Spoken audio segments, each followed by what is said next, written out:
Ahd sandig'i Alloh va Bani Isroil o'rtasidagi ahdning ramzi bo'lib, unda 10 ta buyruq va amrlar yozilgan lavhalar saqlanadi.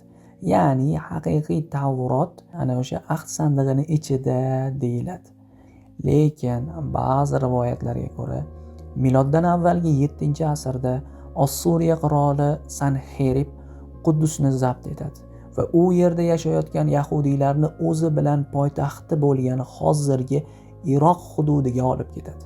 Bu davrda surgun qilingan yahudiylar orasida Aliyasa alayhissalom, ya'ni payg'ambar ham mavjud bo'lgan.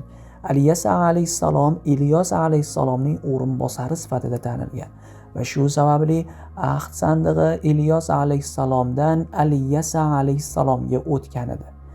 Va shundan keyin esa ahd sandig'i g'oyib bo'ladi. Uning taqdiri va joyi noma'lumligicha qoladi. Ya'ni oxirgi omonat qilib qoldirilgan payg'ambar Aliyasa alayhissalom edi. Ehtimol ahd sandig'i Ossuriya qiroli Sanxeribga o'tgan bo'lishi ham mumkin. Ya'ni uni Aliyasa alayhissalomdan olib qo'ygan bo'lishi ham mumkin, chunki Sanxerib muqaddas narsalarga alohida qiziqish bildirardi.